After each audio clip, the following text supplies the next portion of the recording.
The Awakening. Commander Ilara Chen opened her eyes to darkness and the taste of recycled air. Her thoughts came in fragments, broken shards of consciousness gradually fitting together. The cryopod seal hissed as it released, and for the first time in what felt like seconds to her, she drew a breath without assistance. "Status report," she croaked, her vocal cords adjusting to use after centuries of silence. "Welcome back, Commander Chen," replied a soothing, gender-neutral voice from speakers she couldn't locate. "I am Sci-Fi, Earth Defense Network's governing artificial intelligence. Current date is approximately 498,732 years since your stasis began." Ilara tried to sit up, but her muscles trembled with atrophy despite the biomechanical preservation treatments she'd received before stasis. 500,000 years. The number was too large, too incomprehensible. "There must be a malfunction," she said. "The contingency protocol was designed for a maximum of 10,000 years. No human physiology could survive this long. Your preservation was assisted by periodic molecular restructuring," Centennial explained. "The extended contingency protocol was activated after the Exodus fleet's last transmission, 493,407 years ago. Memories flooded back, Earth depleted and dying, its resources exhausted by centuries of overconsumption. The Exodus fleet carrying the bulk of humanity to distant stars, and the contingency protocol, a last resort defense system with a skeleton crew kept in stasis, ready to protect Earth if needed." "Why wake me now?" Ilara asked, slowly managing to stand as medical nanobots activated within her bloodstream, strengthening wasted muscle tissue. A holographic display appeared before her, showing the solar system. Red markers approached from the outer rim, dozens of them moving with clear purpose. "Unknown vessels entered the system 73 hours ago," Centennial said. "They destroyed monitoring stations near Pluto and Neptune. Analysis indicates hostile intent. Arrival at Earth orbit estimated in 36 hours. Any contact from the Exodus fleet? Any human colonies?" "Negative. Last transmission recorded 493,407 years ago. Content classified under Protocol Omega." Ilara frowned.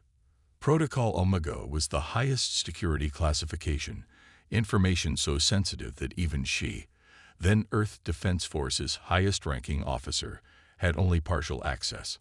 "Are there other contingency personnel active?" "Affirmative. Science Officer Kazuo Takahashi and Tactical Officer Maya Okafor are completing reanimation in adjacent chambers.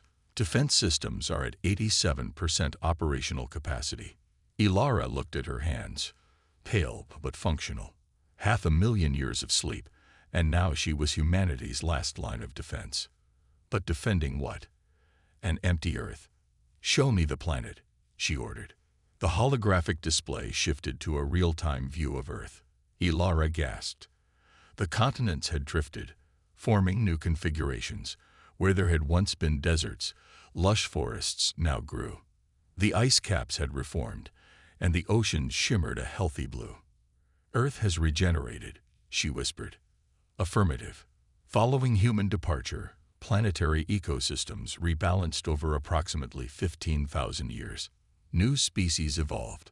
Of particular note is the emergence of a new intelligent species approximately 127,000 years ago. A new intelligent species on Earth." The display zoomed in on what had once been the Mediterranean region. Strange structures became visible, not cities as humans built them, but organic-looking communities integrated with the landscape. Moving among them were bipedal creatures with iridescent skin and 4 upper limbs. "The Code," Centennial explained. "Tool users with complex language and social structures. Technology level equivalent to Earth's Bronze Age. Population approximately 40 million. "They don't know we're here, do they?" Ilara asked, watching the creatures move about their settlement. "The bastion remains undetected. It was constructed beneath the Mariana Trench and has maintained complete isolation. The door to Ilara's chamber slid open, and two figures entered. A Japanese man with a closely trimmed beard and a tall Nigerian woman with close-cropped hair. Both looked disoriented but functional. "Commander," Maya Okafor said, her voice raspy from disuse. "Sentinel briefed us. 500,000 years." She shook her head in disbelief. Kazuo was studying the holographic display of the approaching vessels. Those ships match no known configuration from our time. Their energy signatures are unusual. Ilara nodded. "Our first priority is understanding what we're facing. Sentinel, activate all long-range scanning arrays. Maya, I want a full assessment of our defensive capabilities. Kazuo, analyze everything we can learn about these visitors and..." She glanced at the display of the Kade, our new planetary neighbors. "There's something else you should see, Commander," Sentinel said, its tone shifting subtly. The AI projected a new image, a map of Earth with dozens of glowing points distributed across all continents.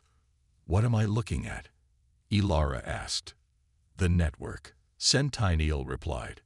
"Subterranean facilities activated upon detection of the approaching fleet. They are part of Protocol Omega." Ilara exchanged glances with her officers. "I don't recall any network in the defense blueprints." Information was compartmentalized. The network was created as the final contingency measure before the exodus. It appears the approaching vessels are specifically targeting these installations. How could they know about installations that have been hidden for 500,000 years? Maya asked. Before Sentinel could answer, an alarm sounded. The holographic display shifted to show one of the alien vessels breaking formation, accelerating toward Earth. "Scout ship," Maya said, instantly falling back on her training. "Probably a reconnaissance mission." "They'll detect us if they scan the ocean floor," Kazuo warned. Ilara made a quick decision. "Activate minimum required defenses. Let's not show our full hand yet." She turned to the AI. "Sentinel, I'm invoking command authority, Chen Alpha 09. Override Protocol Omega security restrictions. I need to know what we're defending." Sentinel's avatar flickered momentarily. "Command authority acknowledge. Retrieving classified information." The display changed to show a complex molecular structure rotating slowly. "Project Prometheus," Sentinel explained. "The reason for the exodus. I thought we left because Earth was dying," Kazuo said. "Earth's resource depletion was accelerated deliberately," Sentinel replied. "Project Prometheus required specific planetary conditions." "What exactly is Project Prometheus?" Ilara demanded. "A molecular reconfiguration system designed to alter matter at its fundamental level. In simple terms, technology capable of terraforming planets instantly, creating resources from barren worlds. Or," Sentinel paused, "converting matter to energy with perfect efficiency." "A weapon," Maya whispered. "A tool," Sentinel corrected, "but one with the potential to reshape the galaxy." The network facilities contain the distributed nodes of Prometheus. The approaching vessels are attempting to claim this technology. "How could they possibly know about it?" Kazuo asked. "Unknown. However, analysis suggests they are descendants of the Andari Alliance, a coalition of species that opposed Project Prometheus during its development. They believe such power should not exist." Ilara stared at the approaching ships, thoughts racing. "So humanity didn't just leave to find new homes. We left to protect this technology, to keep it hidden until..." She looked at Sentinel. "Until what?" "Until it was complete," the AI answered. "Project Prometheus has been working for 500,000 years, using Earth as its development crucible. The new species, the Coda, are not an evolutionary accident. They are part of the project, genetically engineered to serve as biological processors for the final stages." The revelation hit Ilara like a physical blow. "You're telling me that humanity engineered a new species without their knowledge, to be components in some kind of superweapon?" "Not a weapon," Sentinel insisted. "A key," The Code's neural patterns, when linked to the network, will complete the Prometheus protocol. This was deemed necessary after attempts to create artificial intelligence capable of managing the system failed. The scout ship had entered Earth's atmosphere now, descending toward the ocean. Ilara watched it on the display, mind reeling with implications. The Code don't know, do they? She asked quietly. They don't know they were created for this purpose. They do not, Centennial confirmed. It was determined that awareness would alter their neural development. So we used them without consent, Maya said bitterly, just as we used up Earth. Ilara felt the weight of 500,000 years of human decisions on her shoulders. She had awakened expecting to defend an empty planet, a memorial to humanity's past. Instead, she found herself protecting a weapon of unimaginable power and a species created without their knowledge to be its key. We need more information before making any decisions, she said finally. Maya, continue assessing our defenses. Kazuo, I want you to find a way to communicate with the Code without revealing our full presence. And Saentil. She looked directly at the AI's avatar. I want to know exactly what happens when the Prometheus protocol is activated. No more compartmentalized information. As her officers moved to their tasks, Ilara watched the alien scout ship hover over the ocean. After a moment, it sent a transmission, imperfect, if oddly accented, English. Attention Earth Defense Network. We know you're there. The legacy of humanity must not be awakened. Surrender Project Prometheus, or we will be forced to sterilize this world. Ilara took a deep breath. 500,000 years asleep, and within hours of waking, she faced a decision that could determine the fate of not just Earth, but potentially the galaxy. No response yet, she ordered. Let's see what they do next. Outside, on the surface, the Code looked up at the strange object in their sky, unaware that they were the culmination of humanity's most ambitious and morally questionable project, or that their existence was now threatened by those who sought to prevent its completion. The Reckoning. The alien scout ship hovered above the Pacific Ocean, its sleek, almost organic form reflecting sunlight in prismatic patterns. For 3 hours it maintained position, scanning, analyzing, waiting. In the bastion deep below, Commander Ilara Chen watched through advanced sensor arrays that had survived 500,000 years. Beside her, Maya Okafor studied defense readiness reports, while Kazuo Takahashi attempted to decrypt the aliens' internal communications. They're methodical, Maya observed. Thorough sweep patterns. Military precision. Ilara nodded. What's our status? The automated defense grid is at 92% capacity.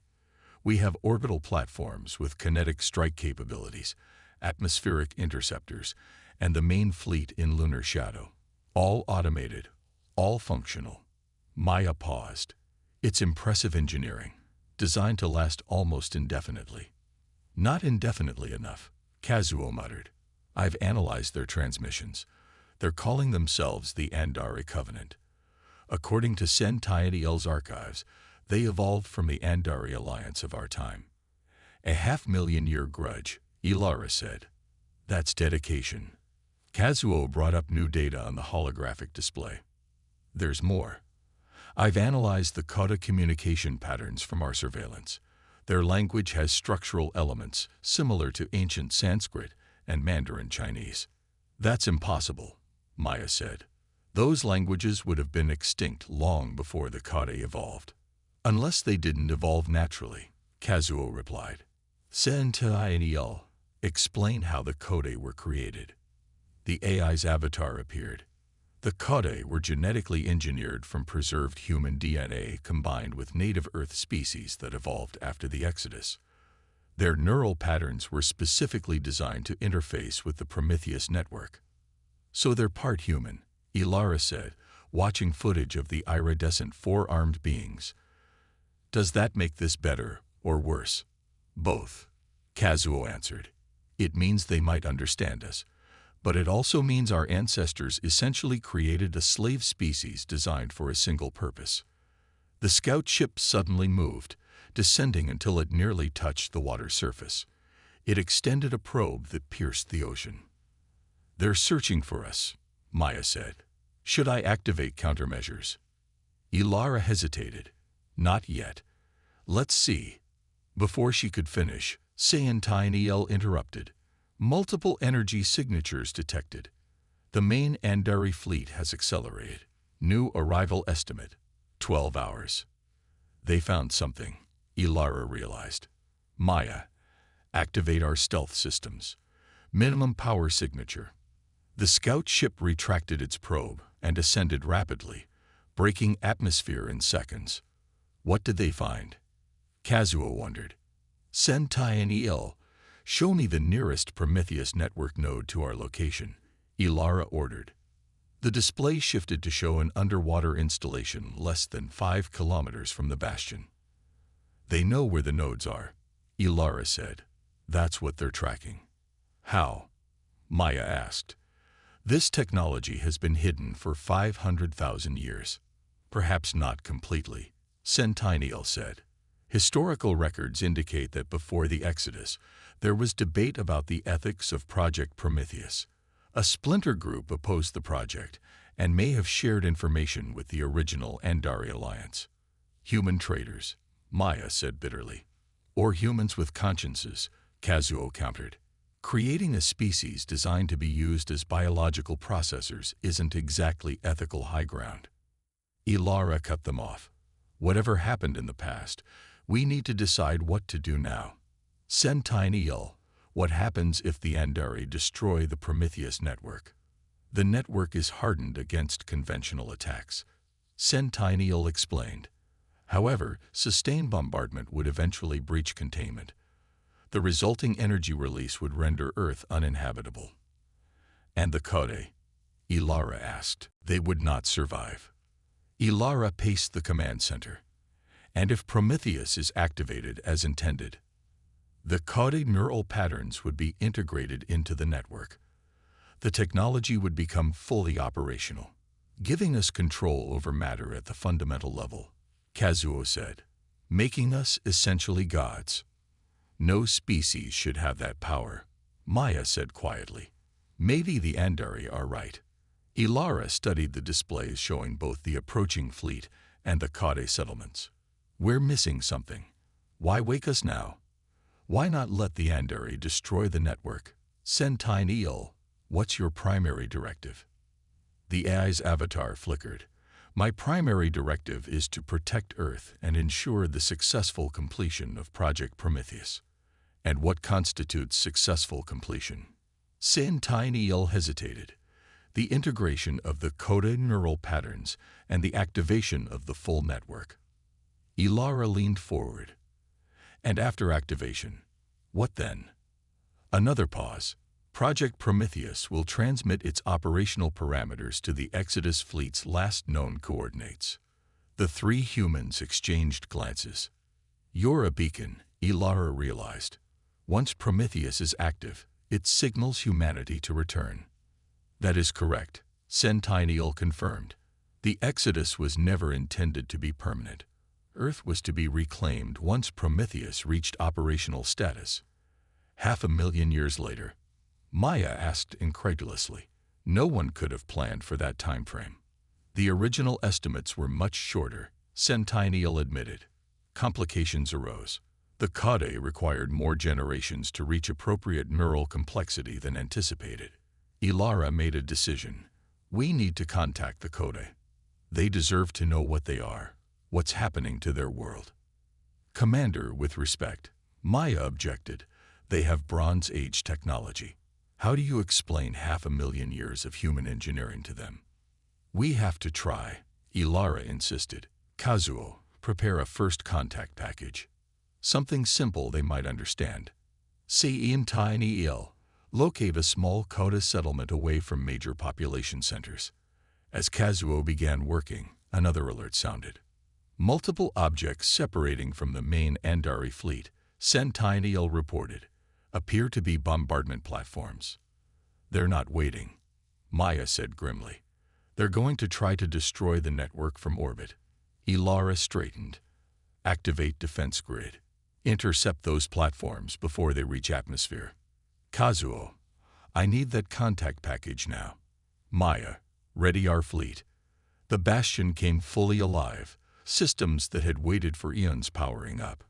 On holographic displays, they watched as orbital defense platforms emerged from camouflage around Earth, ancient weapons charging. Lunar fleet responding.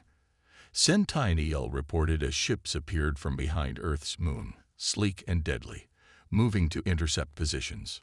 Ilara watched the deployment, heart pounding. After 500,000 years, humanity's last defense was about to engage in a battle for a world that was no longer truly theirs. Commander, Kazuo called, I've prepared a basic contact package. Visual communication. Simple concepts. Deploy it.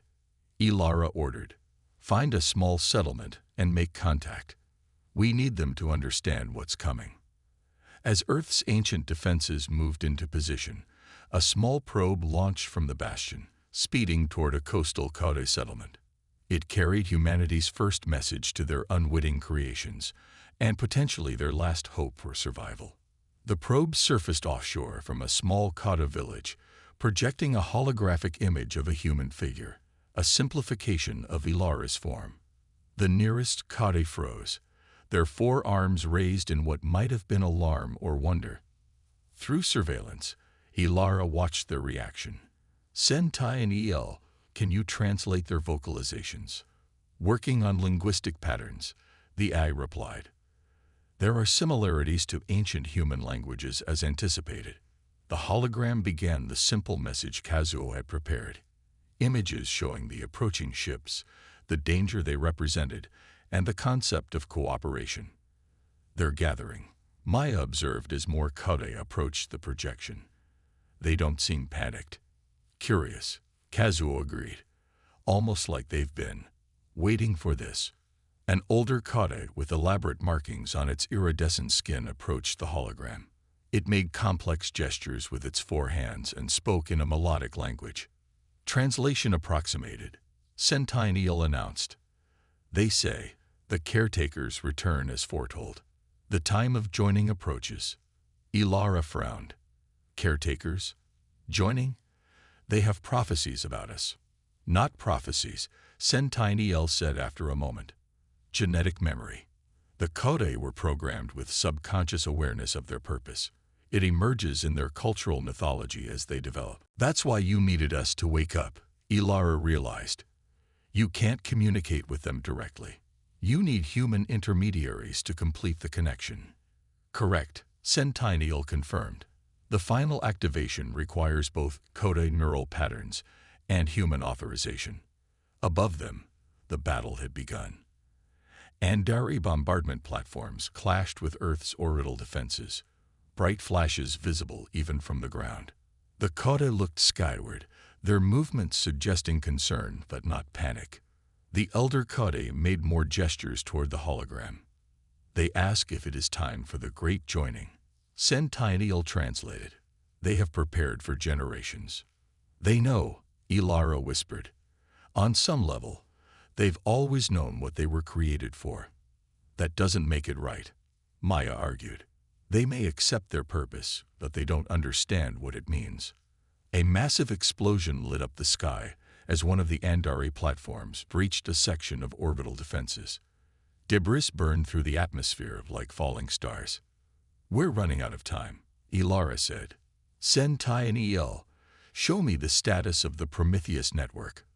The display changed to show the worldwide grid of installations, many now glowing brightly. The network is responding to the threat, Sentai and EL explained. It is preparing for activation. Without authorization, Kazuo asked, alarmed. Basic defense protocols only, Sentai and EL clarified. Full activation still requires both Kade integration and human authorization. Ilara made her decision. Prepare a transport. I'm going to meet with the Kade directly. Commander, that's too risky, Maya protested.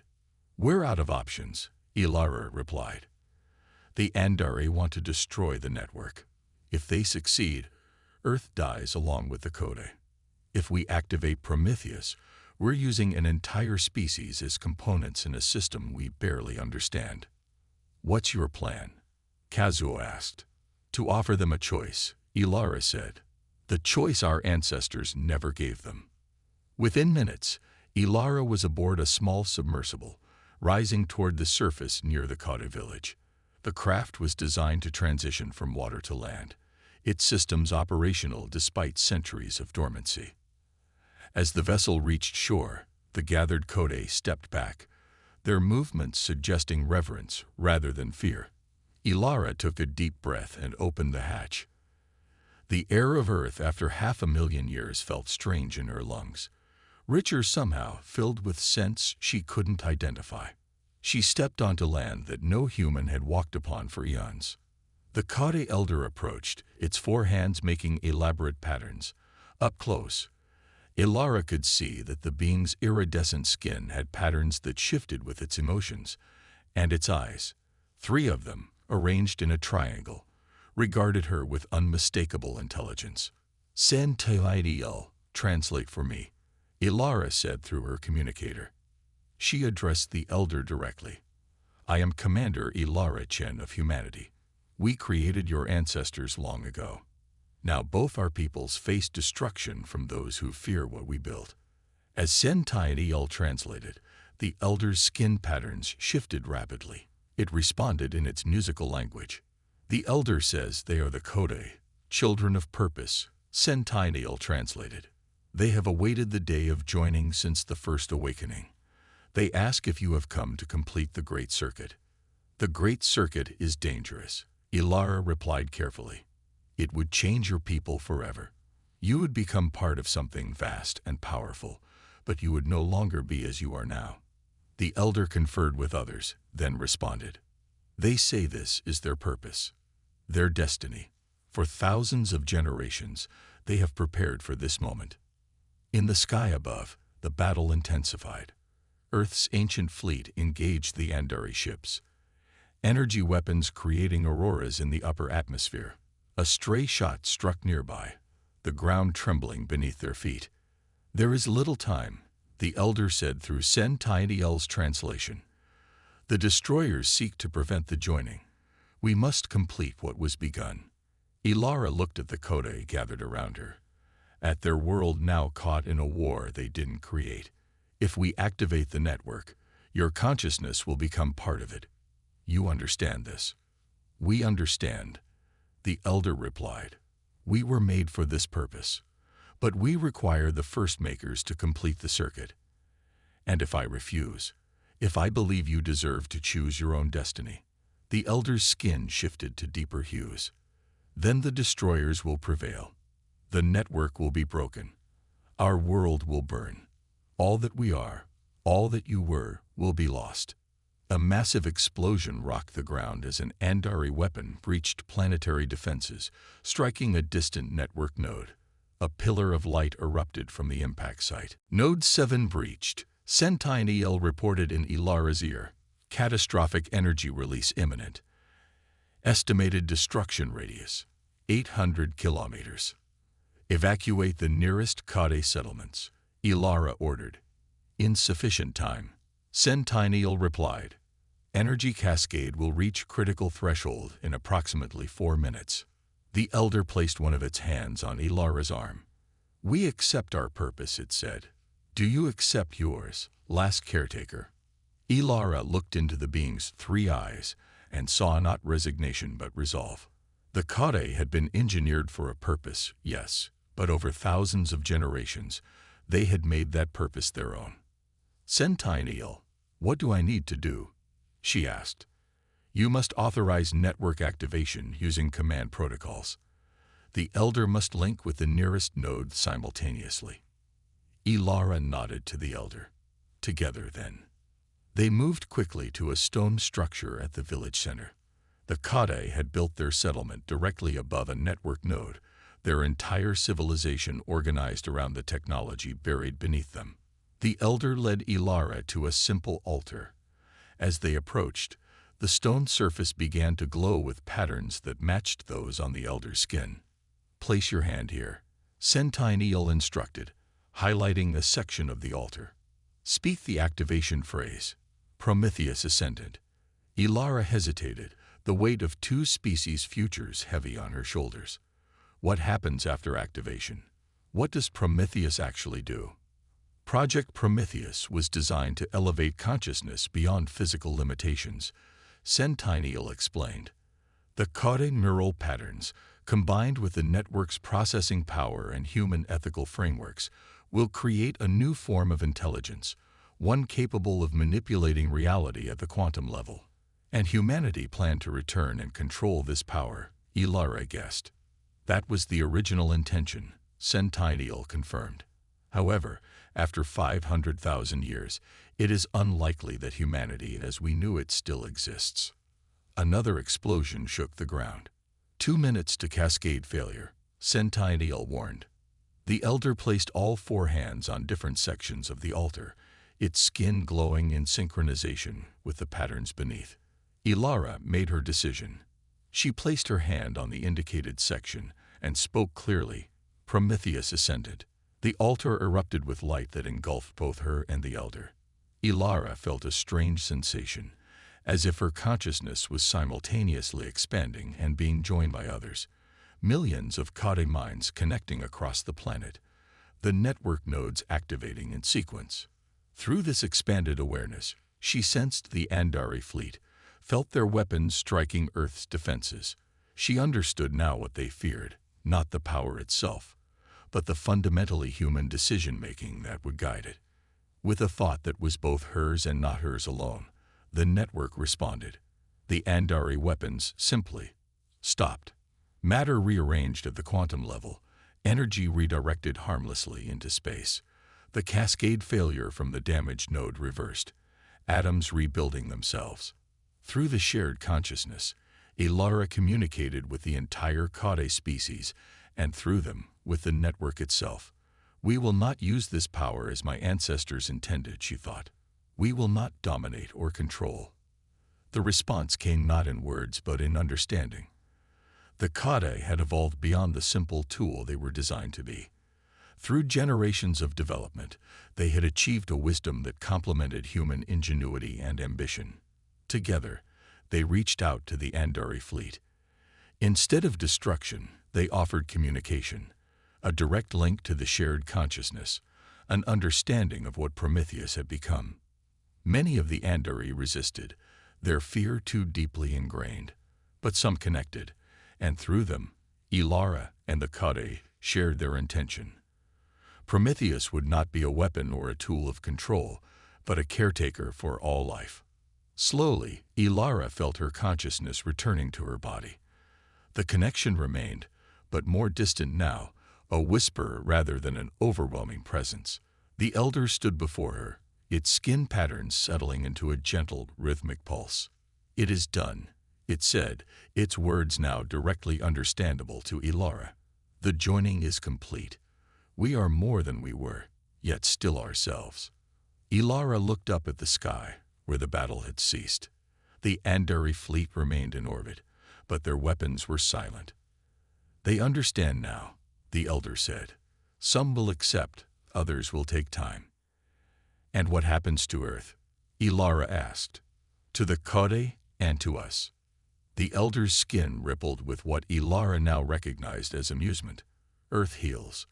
The Kade evolve. And you, last caretaker, have a choice. Join us in the network permanently, or return to sleep until the descendants of your kind find their way home.